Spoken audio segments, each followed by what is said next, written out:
Good evening, Los Angeles, and thank you for joining me again for a briefing on our city's and much of Los Angeles' efforts to combat COVID-19 and to deal with the coronavirus crisis here in Los Angeles. I want to welcome you here to our city's Emergency Operations Center. This is a place that we go to, whether it's fires, certainly after 9/11, I went to the Emergency Operations Center, a place that mobilizes all of our city workers and many of our partners at the state and local level to be able to address those concerns that we have in the midst of crisis. Since March 3rd, you can see some of the hardworking people. You get to see me every night, but I wanted you to see what they are doing as well, at a safe social distance, of course. The great work that is done by the myriad departments that are keeping this city working while we all stay at home. I hope you had a good weekend. I know it's still been tough and a big adjustment for all of us to spend time indoors, spend time with our families, and to spend time perhaps more isolated than we've been in a long time, if ever before. But I want you to know that that work is life-saving work. So tonight, I want to talk to you a little bit about a couple things. Not only a chance for you to see the hardworking men and women here in this department and our city departments, but also to be joined by two public safety leaders, Chief Ralph Terrazas of our Los Angeles Fire Department and Michael Moore of our Los Angeles Police Department, who lead the men and women who are helping keep this city safe and, in many cases, be the first responders to those who are experiencing this crisis firsthand. And I'm also very grateful to Aram Sahakian, who you see behind me over here, behind our interpreter, Mr. Pope. He's the General Manager of the Emergency Management Department, and I want to thank him and his staff for hosting us here today. This is what I mean, manifold, when I say your city is continuing to operate even in the midst of this crisis. And this is what we mean when we say we promise that we will get through this together. So let me jump into tonight about two tools I'd like to talk to you about in our fight against coronavirus. First, knowing who has the virus and updating you with some new information about testing, because when we know who has the virus, we have a better chance of stopping it from spreading. And then second, about maintaining our stay-at-home order and the work that we need to continue to do to keep physical distance, to isolate ourselves, and always, when possible, to stay at home. But first, let me update you, as I do, about data. But before that, let me reiterate something that Dr. Ferrer said today. This will be a critical week in our fight against this crisis. No matter what numbers I'm about to share with you, know that this week is a make-or-break week for us all, to keep the momentum going and to ensure that we have the ability to continue to flatten a curve that will ensure that we save the lives of our loved ones, our family members, our coworkers, our neighbors, the people we want to see walking the streets of Los Angeles for years and years to come. So let's go to the data snapshot for today. We saw in the county of Los Angeles 420 new confirmed cases, bringing the total number up to 6,360. That was a 7% increase in Los Angeles County of confirmed cases. Here in the city, we had 192 additional confirmed cases as a part of those, 2,851 total cases to date, and that represented also a 7% increase in the city of Los Angeles as well. Going back to March 14th, that 7% increase is a significant number. It's our first single-digit increase since back then. But before we get too cocky, before we say, oh, it's great and we can head out, remember what Dr. Ferrer said. This is a critical week. And take it with a little bit of a grain of salt, because Mondays are usually statistically a little bit lower. Not as many people are working on Sundays, fewer tests. But even with that expected, this is good news. It shows that what you are doing is working.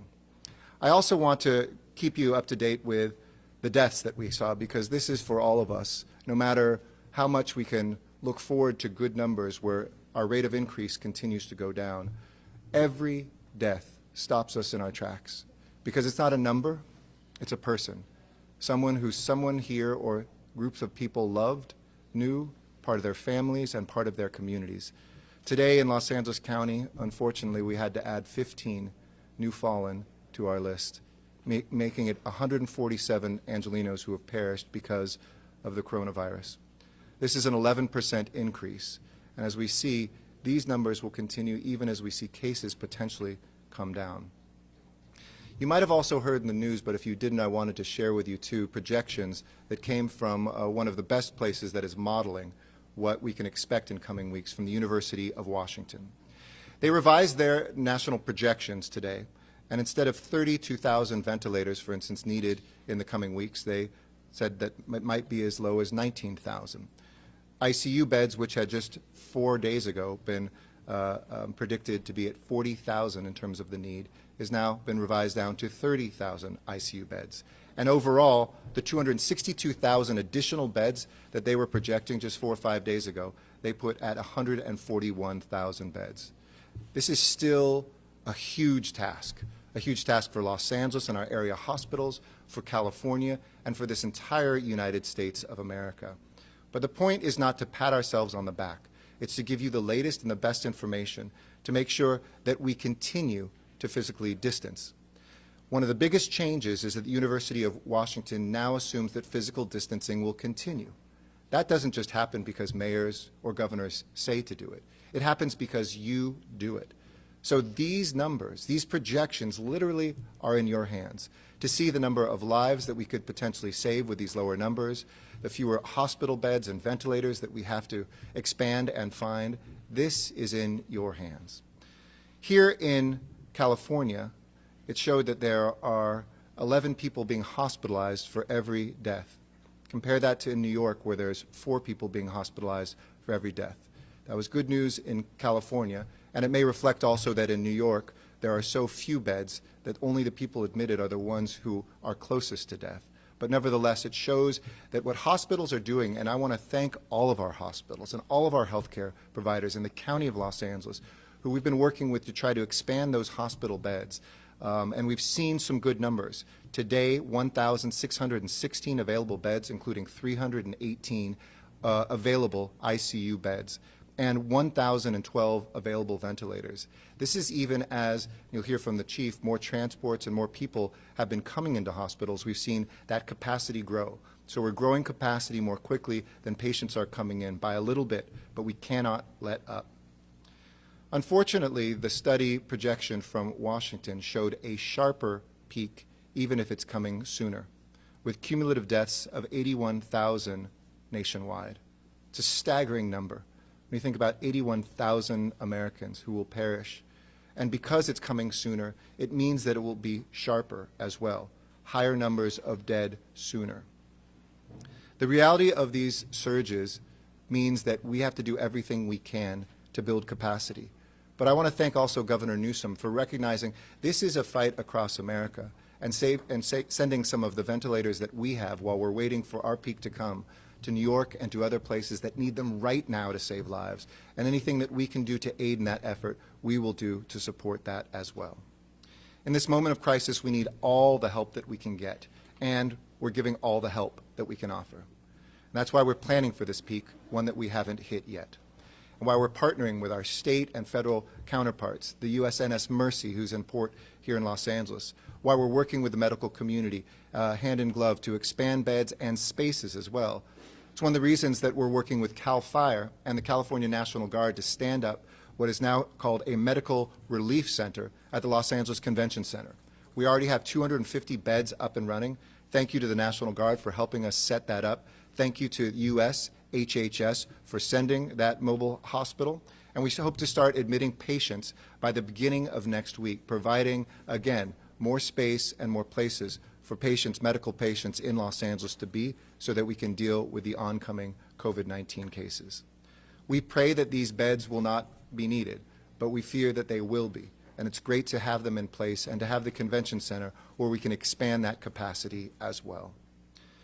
So let me turn to the two things tonight that I wanted to address. Who has COVID-19 and how do we figure that out? And then secondly, what we can do to continue maintaining our physical distance. Let me start with testing. We all know that testing is the most critical tool in knowing who is COVID-19 positive. And we've come a long, long way in a short period of time. And I want to thank the county. I want to thank so many people that are here today, like Aram and some of the folks like Jeff Gorell, my deputy mayor for public safety, who have been working around the clock, burning the candle on 4 ends, making sure that we have testing centers, drive-through centers where none existed before. That began on Friday, March 20th, with a single testing center that the fire department at their training facility opened up in their parking lot. Now we have 13 testing sites across the county of Los Angeles, 7 of which are in the city and 6 in neighboring cities as well. And so far, we've completed more than 21,000 tests just at those drive-through centers alone. That's on top of the 31,000 in the weeks leading up and since that have been done by providers and hospitals and labs. Together, LA County testing is now 52,000 tests, and that represents 40% of all the testing in California in a county that accounts for less than 25% of the population. This week, we expect to do 18,000 more tests through providers and 18,000 more through our centers. 36,000 more tests this week alone. And this growth is testament to our partnerships with the county and city working together, other cities, a nonprofit emergency response organization community. There's one group called Community Organized Relief Effort, CORE, who has been extraordinary, and I want to thank them for helping relieve some of our firefighter paramedics who can go back to respond to calls, to fight fires, to be there for medical emergencies, and instead these volunteers can help make sure that people get the tests done. And we're continuing to ramp up operations and capacity. And I told you a few days back that as soon as we could open the aperture to more people with tests, we would do it. And I have some good news to announce on that front tonight. It's probably the question I get the most from people. When can I get a test? I'm not over 65 and compromised immune system or serious medical conditions. And that's what the algorithm has been weeding out. So those folks who were most at need of the test have been getting them. But tonight, we're being able to expand that so that anybody now in the county and anybody who wants to get a test can apply for that test. So there are no longer any limits. Now, that doesn't mean we'll have a test for everybody tomorrow, but it means that our capacity is now greater than the number that we are getting through the requirements that we had. So sign up today. See if you can get a test, and it doesn't matter whether you live in the city of Los Angeles or one of the other 87 cities or unincorporated areas of the county. Go today to coronavirus.lacity.org, and thanks to our county and city partnership, you can get signed up. By the end of the week, as I mentioned, we'll be on track to complete a total of 36,000 tests between those centers and our providers. This is great news, and you should go and check it out today. With our top public safety officials here tonight, and with our focus on emergency response, I also want to quickly address questions that our police and fire departments are getting and provide some enforcement updates as well. This is the second part of my address, really talking about what we can do to continue having the discipline to stay at home. And I remember I shared with you that we had an A, a grade that is given by a company that's showing how little movement the residents of cities around the country are doing. Well, I have some bad news, which is that we were knocked down to a C earlier last week. This weekend, we got kicked back up to a B-, but we need to do better. We need to make sure that people are not beginning to slip. They're not going for long drives outside their neighborhood. They're only having the most important trips to the grocery store, to exercise right there in your neighborhood, or to get your medicine, or for critical workers to get to work, but that everybody else is staying at home. And along those lines, it's very important that you avoid large gatherings. I'm sure the Chief will speak to this, Chief Moore, in a minute. But most Angelenos did the right thing, overwhelmingly.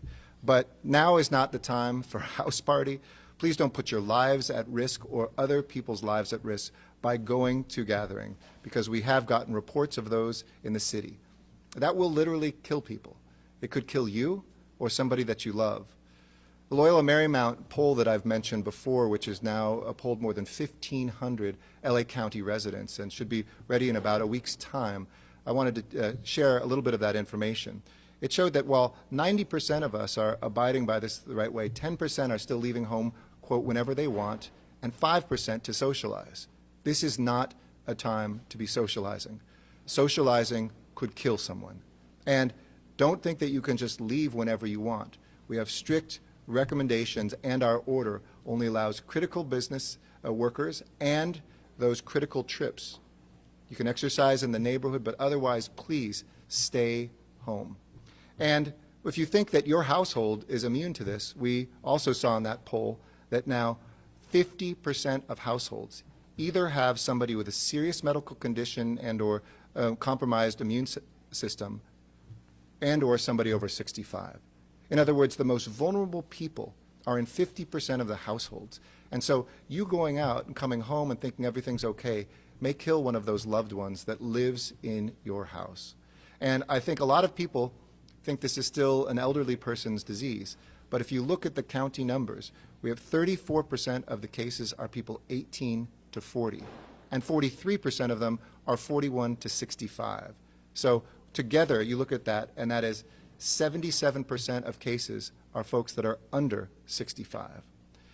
Second, please work with the city to ensure you're in compliance with all the safer at home orders. And I want to thank some people that have done that in this past week. Our farmers markets, when we suspended them, stepped up big time. And I want to thank Streets LA, one of our departments here, the Bureau of Street Services, that worked closely, and 31 farmers markets are now approved. 16 of them were open yesterday, and I'm grateful to vendors and market operators for taking swift action to ensure good food is available to people, but also ensure that we're doing that safely. And if your local farmers market isn't approved yet, go to them and tell them to submit their plans at streetsla.lacity.org/COVID. We've also had more than 1,000 visits from our business ambassadors. These are our city employees and some volunteers from our crisis response team proactively going out in the city and looking at people who are not abiding by the orders. As of Friday night, LAPD visited 722 businesses that were not compliant with the Safer at Home order and has issued 37 applications for compliance. Let's be clear. The vast majority of that minority of businesses that we get a complaint about, 92% of them have been compliant, and less than 1% have been issued complaint applications. Third, let me make clear there's no actual monetary reward for being responsible in this crisis. When I said, please give us that information, the reward is saving lives, so of somebody you love and maybe even yourself. And fourth, to help with the current blood shortage, I wanted to tell people, please, if you can, and we are authorizing this as under the order, something that you can leave the house to do, please, if you're healthy and able, please consider being a volunteer blood donor. This will save lives. And you can find out at redcrossblood.org where that is going on. There's proper personal protective equipment, and we'll make sure that you get in and out of there safely, but you can help save a life, and we're going to need that blood in the days ahead. With that, let me turn it over to Chief Moore to say a few things. He's actually going to just speak from where he is so we don't share microphones, to say a few words about enforcement, reductions in crime, and additional updates from our police department. Thank you, Chief Moore, for everything you've been doing. Mayor, thank you. And on behalf of the men and women of LAPD, we want to say first thanks to the vast majority of Angelenos who are safer at home, who are honoring the mayor's directive. They're mindful of acting responsibly. It is through their work in staying safe at home that's going to allow us to get through this pandemic as quickly as possible. One of the attributes I've been asked about frequently in the last 4 weeks is how has the impact of the pandemic been on our rate of crime, on the instances of violence and other crime here in Los Angeles. And it is the one area of benefit, if you will, from this terrible virus, this terrible infliction of injury and pain in our society, is a 23% reduction in crime here in Los Angeles over this past month.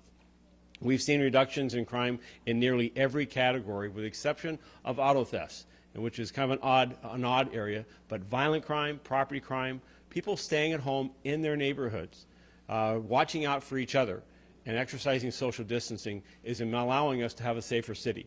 Additionally, on our traffic crime, well, we have seen some increases in vehicle traffic speeds on some of our roadways, which we've directed our officers to begin having greater enforcement efforts on. We have seen a reduction in overall traffic collisions, hit and runs, DUI-related collisions, pedestrian collisions. So, Angelenos, safer at home is a safer city.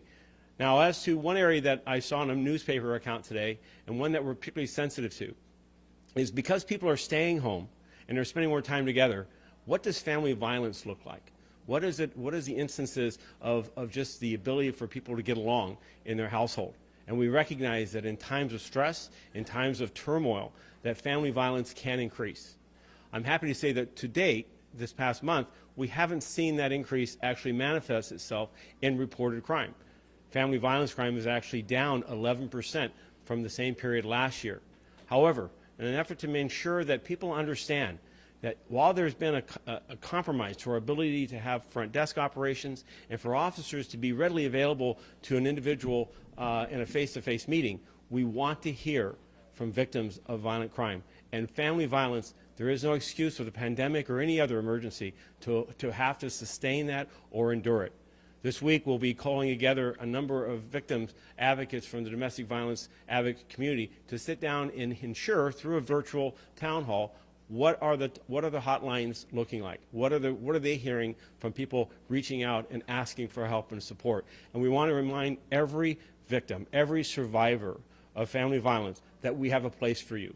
That we have a place for you, that you do not have to be home. You do not have to be secluded or isolated with someone who is committing violence upon you.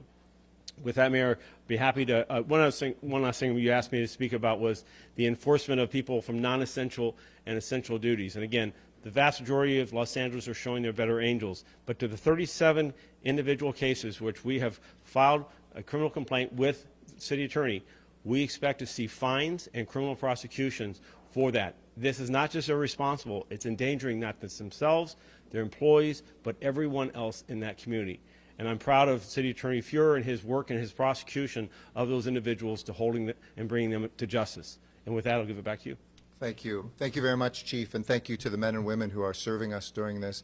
Thank you to our City Attorney, Mike Fuhrer, for the prosecution that he has brought to let people know that we are serious, and we hope to hear from him in a future briefing as well. And if you didn't hear that from the Chief, secure your car. They don't know why, but make sure. And to anybody who'd be stealing cars, a lot of people are home, so watch out. There's a lot of eyes on you. Please report that if you see it. And for anybody who is stuck in a situation of domestic violence, as I said a few days ago, and may fear picking up a phone where you are, you can use your phone now to text 911. We're one of the first jurisdictions in the country to have that, and you can text the help that you need, and we will make sure that you get what you need. And we have expanded our domestic violence services and beds in this period to be ready for anybody who needs a safe place to be. With that, let me turn over to Chief Ralph Terrazas, who leads our fire department, does an extraordinary job, and I'll get the numbers from the chief, too, in terms of the number of LAPD folks who have come up as positive for COVID-19. But even in the face of that, for the first responders, who are the ones who often are the ones who are transporting, have really done a marvelous job keeping themselves healthy, making sure that we have the medical services that we need, and innovating. It's this fire department that's helped lead on everything from the testing that we've talked about doing to monitoring what's happening in our hospitals, and we're very grateful that you are here tonight. Chief Terrazas. Thank you, Mayor. Thank you for the opportunity to share with you what the men and women of Los Angeles City Fire Department are doing to contribute to this battle against the coronavirus pandemic.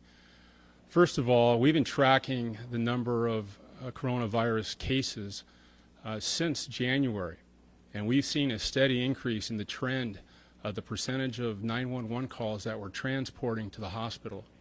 Last week, our percentage was a little bit over 35%. So that's in alignment with all the studies and research going on.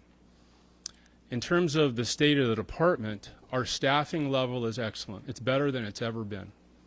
We have canceled all leaves. I'm sure that contributed, but our people always want to step up when the people of this city are threatened. So in addition to that, to bolster our staffing, we've accelerated the graduation of our current Jewel Tower class of firefighters. Approximately 50 firefighters are going to finish their training ahead of time so we can put them back in the field this Sunday, April 12th.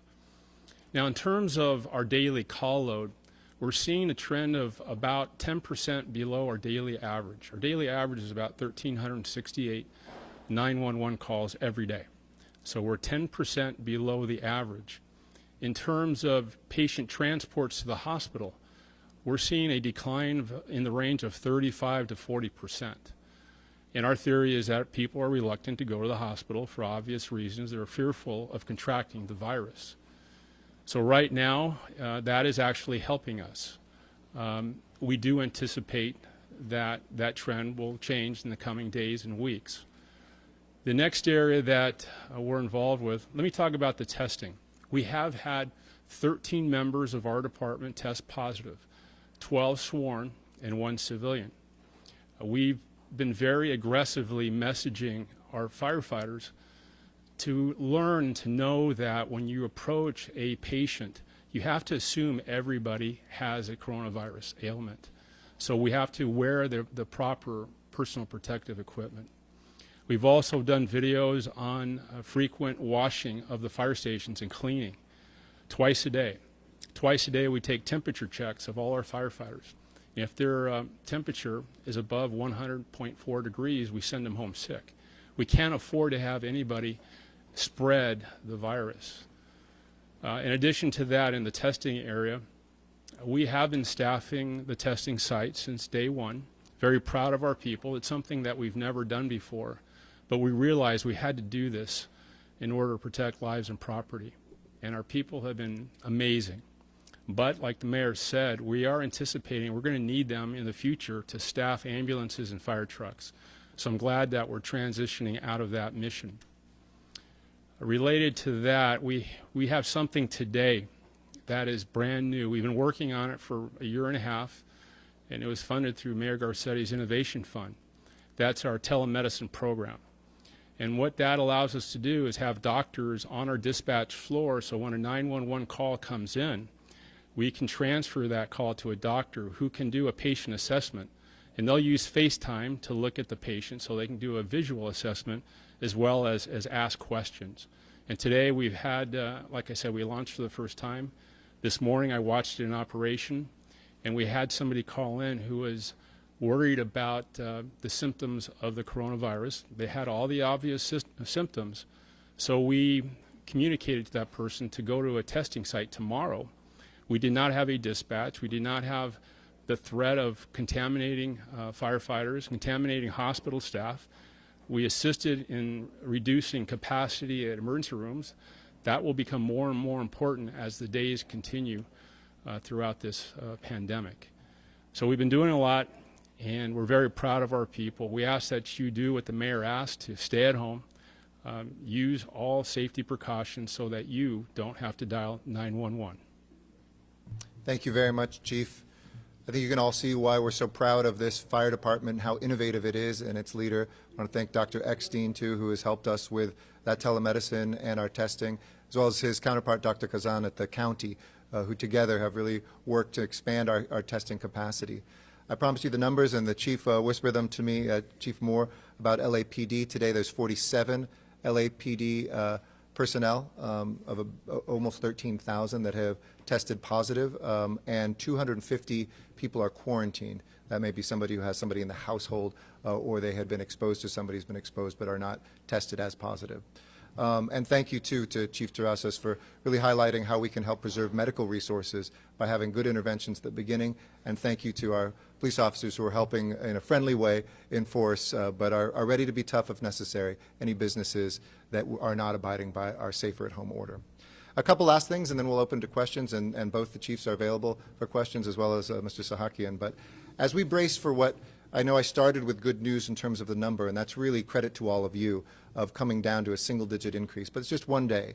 This will still be a difficult week, and even as we see that number come down, I want to be clear, the numbers still go up. In the last 2 or 3 days, we've had more cases than in the first 23 days. So there are more people that are getting sick, and that is something to keep in mind to motivate you to continue staying at home. But I'm also heartened by the bravery of all sorts of organizations and individuals, and I'd like to highlight a few of them as well. One is the International Medical Corps, which is based here in Los Angeles and works around the world, helping on everything from Ebola to medical emergencies we see continents and oceans away. And they are helping us surge our hospital capacity here in Los Angeles. Thank you.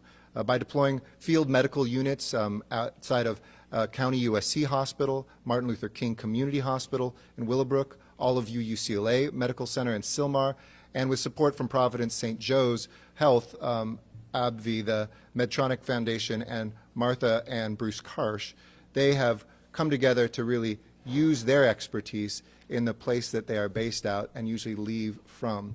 This time the crisis is right here in our backyard. We're very grateful.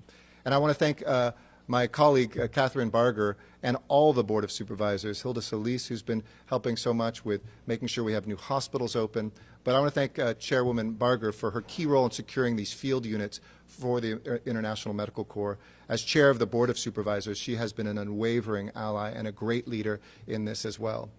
And last week, the superstar Pink raised awareness about the seriousness of COVID-19 because she has survived it. Her positive test results came through. She got through this.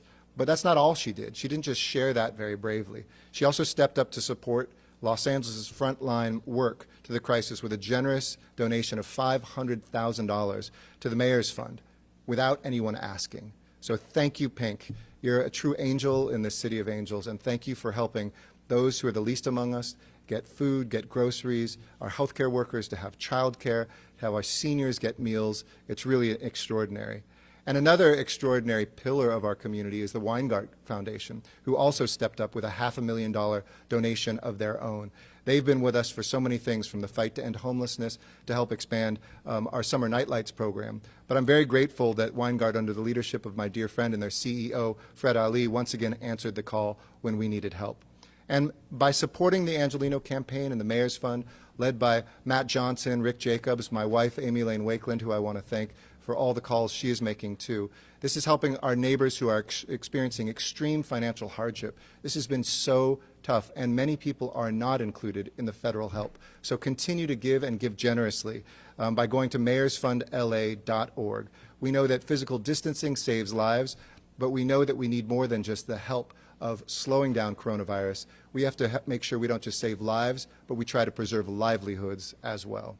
And I've also been overwhelmed by the response from private companies who have been just tremendous during this. Companies like Facebook, which are offering $1.5 million in cash assistance and ads to small businesses to keep them going and for people to be able to shop online in local businesses that are here, and especially with minority and women-owned businesses. You see, we are defining what it means to be an Angelino. It doesn't just mean the most incredible sunshine and those beaches and those mountain trails that we will get back to together. We're also defined by our hearts. I've often said that Los Angeles isn't just a place that embraces diversity or inclusion. This is a city where everybody belongs. And it's time for us to continue proving that we all believe we belong here, and that we all believe that the lives that are here are worth saving and preserving and promoting. And that's what you've been doing. And I'm so grateful as the mayor of the city of Los Angeles to be a part of doing that side by side with you. So proud of how you have stepped up. So proud of how you have stayed home, so proud of the ways that you have helped one another in the midst of this crisis. And I know that we're going to look back in this as one of the darkest times in our history, but one of the brightest moments when it comes to our spirit and what you have been able to do. So, as I always say, stay safe, stay healthy, and stay home. Strength and love, Los Angeles. And with that, happy to answer questions, any of us. First question, please. We have our first question from the line of Alex Michelson. Please go ahead. Hey, Alex. Hi, Mayor. We keep hearing around the country that the next 2 weeks are going to be, in terms of the worst weeks. Is that what you're seeing for the modeling for Los Angeles specifically? And on the issue of testing, it's great that we're going to be getting more tests, but what about the test results? How quickly are they coming back? Any update on that? Great question. So the centers that the tests that we're doing through the testing centers that the city and now the county are running directly, we're getting them back pretty quickly, 24, 48 hours. Once in a while on the weekends, it might take 3 days. That's in big contrast to what we had experienced in a lot of the private labs who were trying their best but were so overwhelmed that they were taking 5, 6, 7 days, sometimes even longer. Somebody called me and they were still waiting 2 weeks later for their test results. And that doesn't help us from a public health perspective. It doesn't help individuals be able to do the right thing. So the ones that we are running are getting a really good and quick turnaround time. We've worked with and set up with local labs, and we're trying to not do new partnerships where we can't get those results quickly. So far, so good on that front. In terms of the projections, the University of Washington study that I mentioned had California projected, it was just 4 days ago, they were projecting the peak would be late April, early May. Now they're saying mid-April. But I would say for Los Angeles and Southern California, I would caution, because we're having disproportionate number of cases here. As you remember, Northern California spiked earlier. So it's my expectation that maybe that's an average that they're projecting for the state, but for us it's probably a week or two later, so that we're still looking at that same time towards the end of this month, beginning of May, if we keep with physical distancing. If we don't keep with physical distancing, everybody's bets are off. And I was reading recently about San Francisco in 1918 during the influenza outbreak, how they declared victory because they had a very effective few weeks of physical distancing, keeping people at home, wearing masks, all of that. And they went back to work too early and had a very deadly second spike that happened almost immediately. So we're going to be working really closely with doctors, public health officials, that even as we're doing well, it doesn't mean let up. It may be see that through, but we're expecting that that peak, the projections we have in LA, may be a week or two later. Next question, please. Your next question will come from the line of Mary Beth McDade from KTLA Channel 5 News. Please go ahead. Hey, Mary Beth. Yes, hi, hi, Mayor. So I'm a little bit confused on that. If we're now hearing from county health officials and from yourself that okay, so we're going to have this spike, this very dangerous 2 weeks ahead of us. So are we having what, 2 surges now, or are we fearing there's going to be a surge this week and next week, and then again at the end of April and beginning of May? That's Sure. one thing.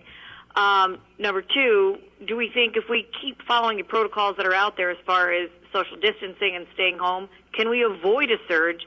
And then, number 3, we keep every day hearing about an increase in the number of cases, but we're not hearing about, out of those confirmed cases, how many have now recovered. Right. I'll try to get you those numbers on the recovery. Those have been tough, and I've asked for the same things. And it's a combination of different, we have private hospitals, we have public hospitals, we have nonprofit hospitals, we've got research hospitals and university hospitals.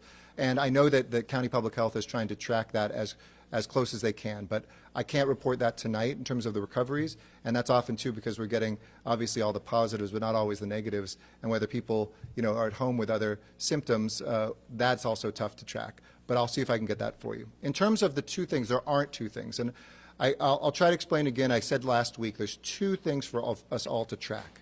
Is the rate of increase increasing? How quickly is this doubling and doubling and doubling? While the doubling rate may slow down, that doesn't mean that we're still not piling on more cases. Because remember, 7% today on a much bigger base means many more new cases than we had just a couple weeks ago, when the percentage increase, the rate of increase was maybe 20, 30%. We are still adding fewer cases. So a peak refers to the peak number of cases or the peak number of deaths. And we can expect that that is coming in future weeks, even as the doubling rate slows down because of what we're doing. And to your second question, could we have another spike, and can what we're doing save us from that? Absolutely. If we all went out right now, we would guarantee see a spike. If half of us went out, we would have a spike. If 25% of us did that, we would have a spike. So these numbers matter. Even one person can spread. If they go to a grocery store, if they're a place where right now people are having to do critical work or critical locations where they have to go. So we do expect a peak of absolute number of cases still in future weeks, even as we hope we have come to the fastest doubling point. And that's really in our hands. Hopefully that is behind us now, but it only will be behind us if we continue to stay at home. Hope that clarifies. Next question, please. Thank you. You bet. Our next question will come from the line of Steve Gregory with KFI News. Please go ahead. Hey, Eve. Thank you. Good evening, Mayor. Couple of things. Chief Terrazas, could you clarify something you said in your opening remarks? You said that if a firefighter has a temperature of 104 degrees or above, you send them home? Can you clarify that? And why is it so high if that's the case? Because that's not what medical professionals are telling us. And also, Mayor, can you tell us, with regard to the snitches thing, and I know you said it with tongue-in-cheek and whatnot, but can you tell us how many snitches have come forward? How many people have actually filed complaints or called with concerns about non-essential businesses? And also, what are the top complaints that the mayor's office is getting from residents right now? What are the top 3 concerns you're getting from residents? Thank you. Let's start with them. Steve, the answer to your first question, it's 100.4, not 104. 100.4, okay, because in the playback it sounded like 104 degrees. Okay, thank you for that. You're welcome. You're welcome. Yeah, for sure. We sent him home much earlier than that, but thank you. Yeah, it was tongue-in-cheek. I shouldn't have used the word rewards. It was snitches get our thanks, because we're not trying to get people to rat on each other and throw people in jail, and that's certainly not the approach that we're taking. We want to know where people aren't abiding by things, and we want to send ambassadors to say, appeal to people's better angels. If the better angels don't work, maybe a visit from a police officer will in a friendly way. If that doesn't work, then we are prepared to take charges and to bring them. There isn't one single thing that we're getting on the mayor's helpline, but there's a lot of inquiries about rent, both from landlords and tenants. There's a lot of inquiries where folks want to know where they can go get testing, and asking sometimes about test results, sometimes from outside of Los Angeles City too, so we try to help out. We're getting also questions about the Small Business Association loans that are coming from the federal CARES package, and we'll talk about it later in the week, but we're working together with the county to help as many small businesses as possible, because it is a race to that money. And many smaller businesses that don't bank with the big boys and girls that are the ones giving these loans out really do need help, because they might not be previous customers of one of the large banks, but they deserve to have that money and deserve to keep their employees employed as well. So we get a wide variety, and maybe tomorrow what I'll do is I'll run you down the top 4 or 5 that we got from that day and give you them statistically as well. Okay? Next question, please. Our next question will be from Claudia Petruto with KNX News Radio. Please go ahead. Hi, Claudia. Hi, I have one quick question for Chief Terrazas and then a couple of questions for the mayor. So if you could talk about, Chief, LA County has told paramedics to delay transporting cardiac patients, according to the LA Times. I wonder if the city has done anything like that, and then I'll come back with the questions for the mayor. Yes, Claudia, the protocol that Department of Health Services puts out requires that all the healthcare providers in the county comply with that directive. So the directive that the LA County Fire Department is following is the same one that we're following. And it's basically a more further clarification about when somebody's in full cardiac arrest. We are directed now to continue performing CPR, and then when we stop and the person has a recovery, we call it ROSC, return of spontaneous cardiac circulation. I'm sorry, return of spontaneous circulation. We're to wait 5 minutes to see if it continues. If it doesn't continue, we can go ahead and pronounce.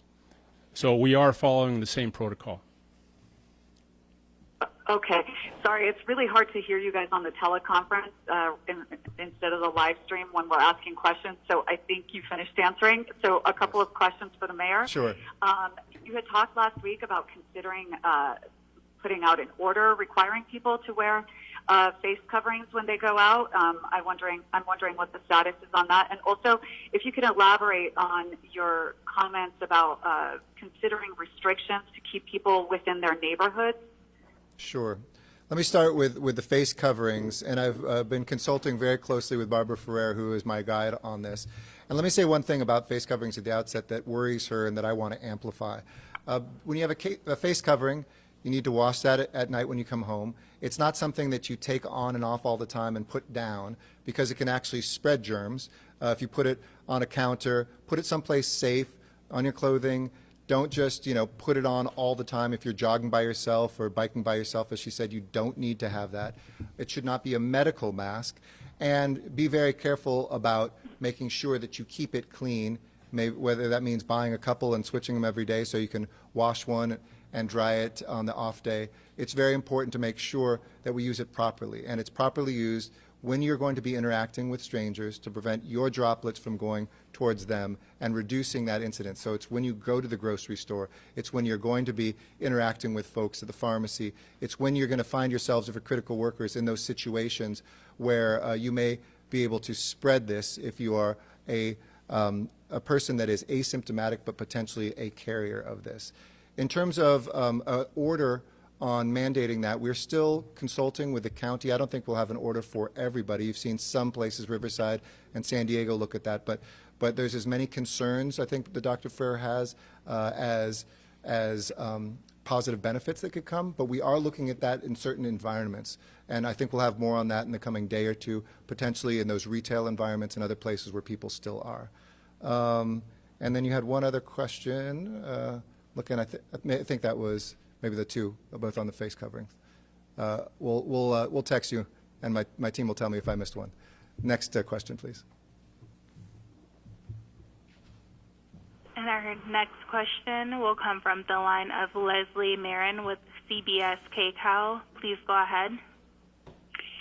Hi, Mayor. You mentioned about opening up testing for everyone, and then I noticed there was a tweet that came out that said testing would be open for everyone that obviously is showing symptoms. Can you go ahead and clarify that? Sure. Yeah, I'm glad you asked that. This is not everybody gets a test.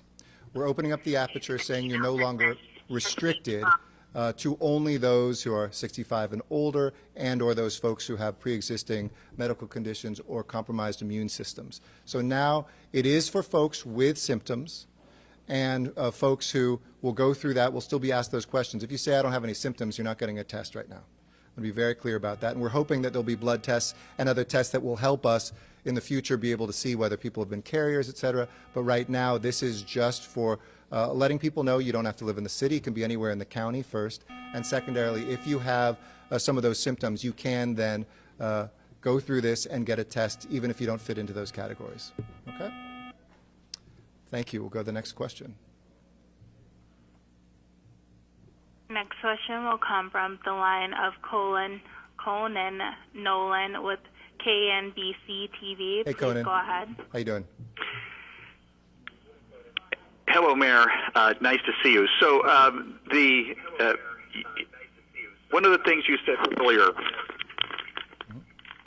dealt with the number of people that had stopped staying at home but were actually traveling, and that the city had gone from an A to a C and now back up to a B minus.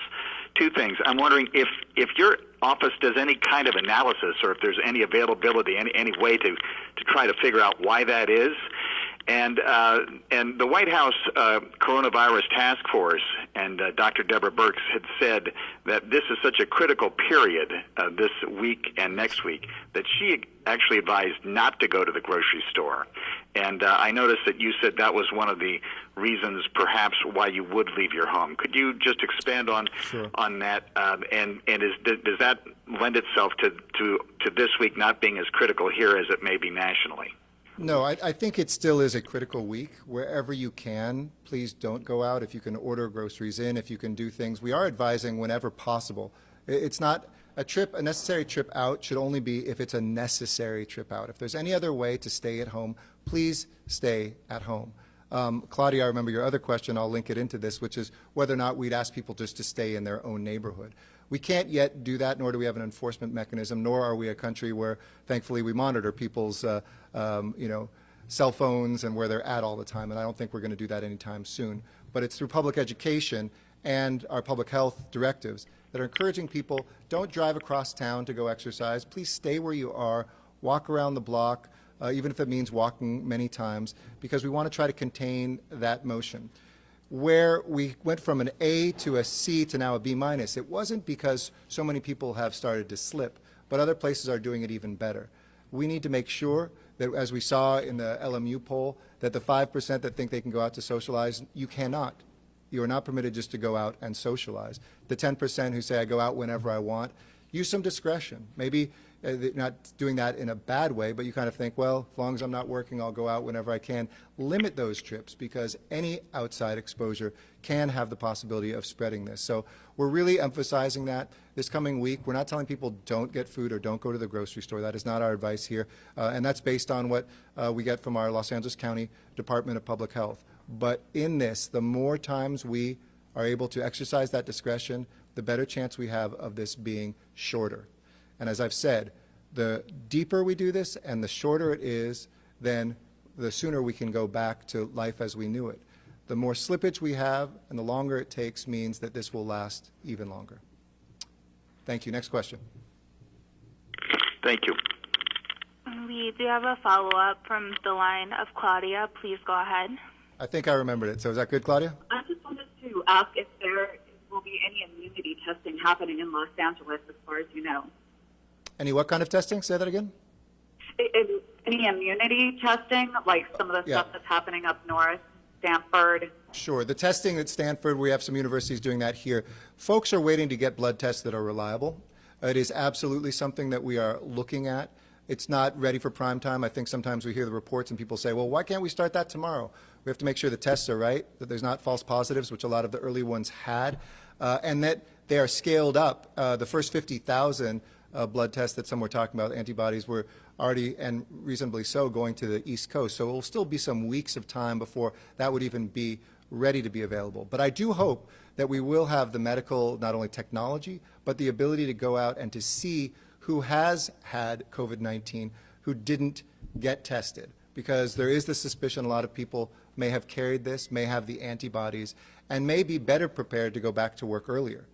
One second point, though, is there's also research that is not definitive of whether or not you can get it a second time, or whether you could spread it even if you've had it.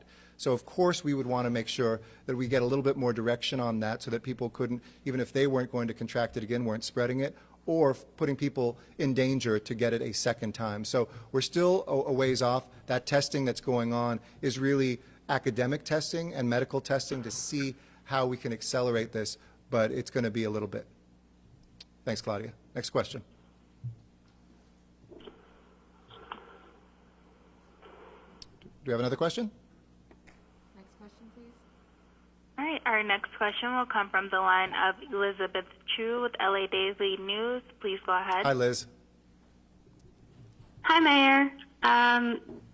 So I have 3 questions. Sorry.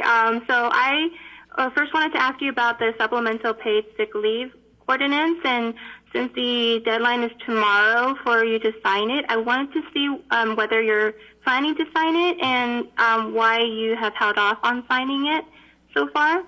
My second question is about the fact that this month is usually when you release the proposed city budget, and I was wondering how that process is going and how you are grappling with the changing economic conditions when you're trying to make the financial projections that the budget is based on. And also my third question is about getting a update on testing among the homeless population, and also what criteria you are using to, who gets to take a test. Sure. If you're homeless. I don't have numbers, though I did ask for the numbers and hope to get them in the next day on the number of folks who have been tested who are people experiencing homelessness. That said, we're not coming up with those criteria. We're giving it to those clinics that serve folks and to those organizations that serve folks who are experiencing homelessness with health care. So those doctors, those relationships that people have, especially among vulnerable people who might have pre-existing conditions and other things that make them especially vulnerable, they will be the ones who will be administering those tests. So it's not through the testing centers. It's done directly by those who know best, the folks that are living on streets or in cars or in shelters. So, but I'll try to get you a number of that. Second, in terms of the budget, it's extremely dynamic right now. We will deliver it on time, but our projections, just even early projections, for instance, of our hotel tax, are down 37%, and that's assuming people come back to hotels later this year. It may be even deeper. We've said hiring freeze already. We've told all departments anything new you are going to do are not happening, so sharing that with my chiefs here, they know that. We are really down to the bone, and we will have to look at this coming year in an extremely sober way. I mean, if you're looking at unemployment potentially of 20%, second only to the Great Depression when it was 25%, we can assume that sales tax will be down maybe by as much as 10%. These things might sound like small numbers. They are hugely critical. What that means to the number of officers who can have overtime to be able to cover when we have surges in crime or emergencies like this, what it means for our fire department, what it means for our basic city services will certainly have ramifications, and we'll try to continue to do everything we can to keep those city services going. And I've guaranteed you from the beginning, this city will not shut down, but it will be a radically different budget. And then in terms of paid sick leave, 100% supportive. It was something that the government, the federal government, did not add for people who are employees of companies of 500 people or above. I spoke today to the council president. I think there's some technical changes because it was done with hurriedly because it needed to be done quickly, and I thank the council, especially Council President Martinez, for her work in leading on this, but making sure, for instance, that companies that offer the same amount don't get penalized, and if you're a great employer that already gives 30 days that people can take of paid leave, that you don't have this tacked on top of that. So a couple of things that we'll have to do. We're trying to figure out whether that gets done by council tomorrow or whether that gets done just by a clarification order, but we will have that tomorrow. Next question, please. And our last question from the night comes from Esmeralda Cineros. Please go ahead. Thank you, Mayor, for answering our questions. Of course. Our first question is, what consequences can business landlords face if they're trying to evict their tenant for not being able to pay rent? And what rights do tenants of these businesses have if they can't complete the rent during this health crisis? Thank you. And I'll answer in English, and then I'll answer in Spanish and go into my Spanish remarks. And I'll let the chiefs get back to the other work that they were doing as well. So during this emergency, we established, it was one of the most far-reaching orders in the country, that the landlords can't evict commercial tenants as well, and they'll have 3 months to be able to pay that rent. So that is outlawed. If there's somebody who has a landlord threatening to evict them, please contact the city through 311, and we will make sure, document it, but we'll make sure that they are contacted to and informed about what the law is. I would also encourage landlords and commercial tenants, just as we have with residential ones, to talk to each other. We know that can be tough sometimes, so that's why it's important to document this. And I know that for a lot of mom and pop landlords, they have to make their mortgage, or else this is kind of dominoes that collapse. For those of us who want to make sure that restaurants and stores stay open, that renters stay in their housing, if that person isn't able to meet their mortgage, then that housing isn't there, and it's probably going to be snapped up by Wall Street, making it even less locally owned, less community wealth here. So I've said from the beginning, I certainly hope and absolutely 100% support federal assistance, and in the next round of federal legislation, I hope we can see this, that assistance to the banks, our taxpayer money given to the banks, should then go towards potentially allowing folks to have that not only rent deferred, but potentially taken care of. That, to me, would be a proper use of our federal dollars. So banks would allow mortgage holders, whether it's an apartment owner, whether it's a homeowner, or whether it is a commercial landlord, to be able to skip ahead some months. And then that would be something that we would mandate they have to pass on to their tenants as well. A lot of people have asked us in the city, can you just mandate that nobody has to pay their rent? We cannot. We do not have that power, and that whole domino series would collapse. But I do support that if we are doing federal assistance to the big banks, for instance, that should come with those conditions. But in the meantime, document that. I'll say that briefly also in Spanish. Durante esta crisis de emergencia, y gracias a los jefes, thank you to the chiefs for being here as well.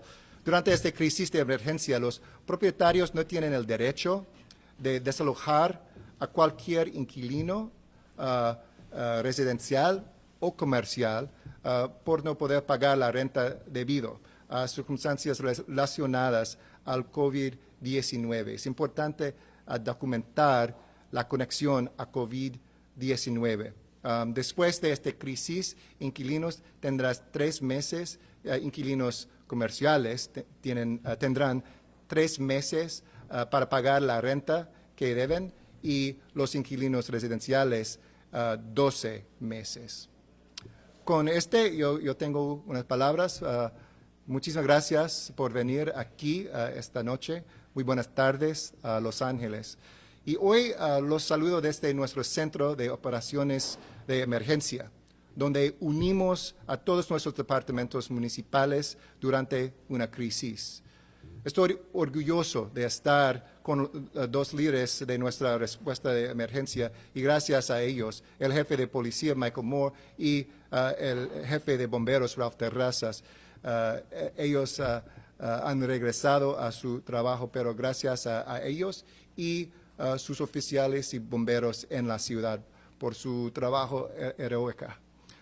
También hemos activado nuestro centro de operaciones a nivel más alto para utilizar todos nuestros recursos a nuestra disposición. Hoy, en el condado de Los Ángeles, hubieron 420 nuevos casos de COVID-19, llegando a un total de 6,360. En la ciudad hubieron 192 nuevos casos, llegando a un total de 2,851 casos. También supimos que fallecieron 15 personas más, llegando a un total de 147 fallecidos.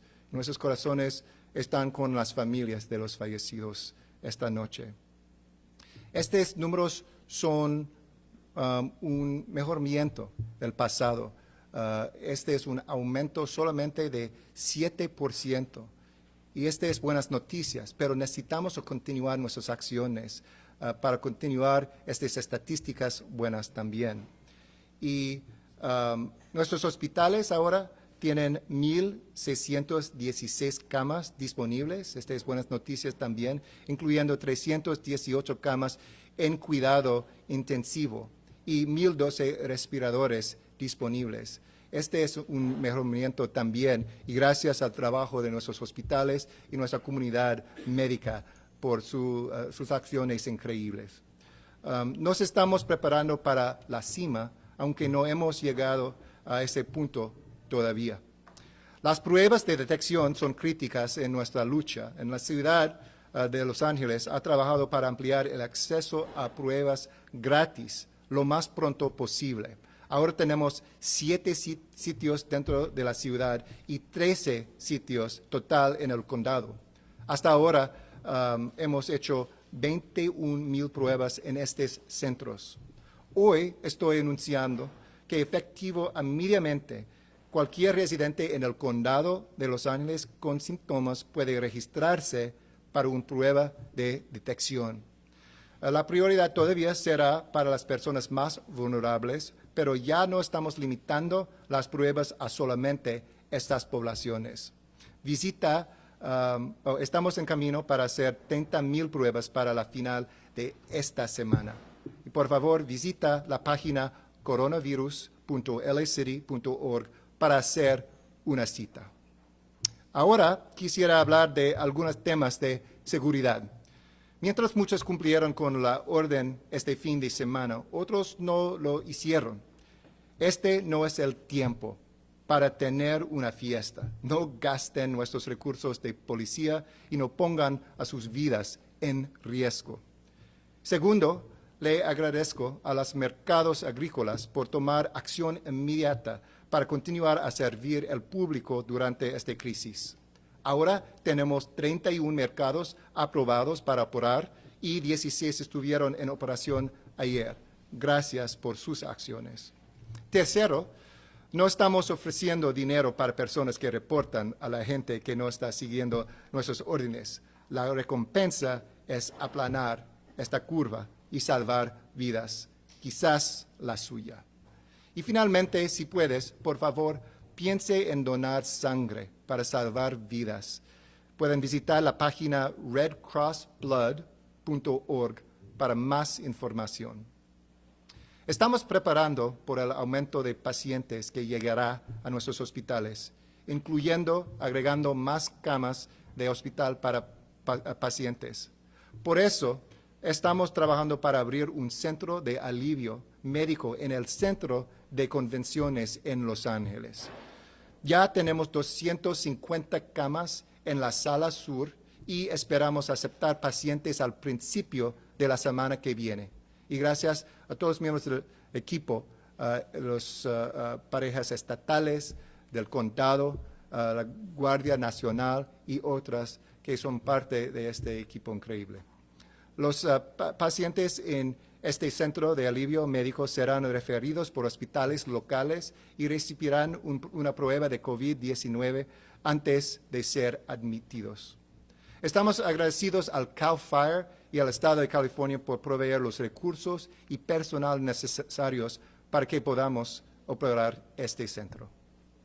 Aunque entramos a una semana difícil, siempre me da esperanza saber de la generosidad que están mostrando tantos para personas que necesitan ayuda.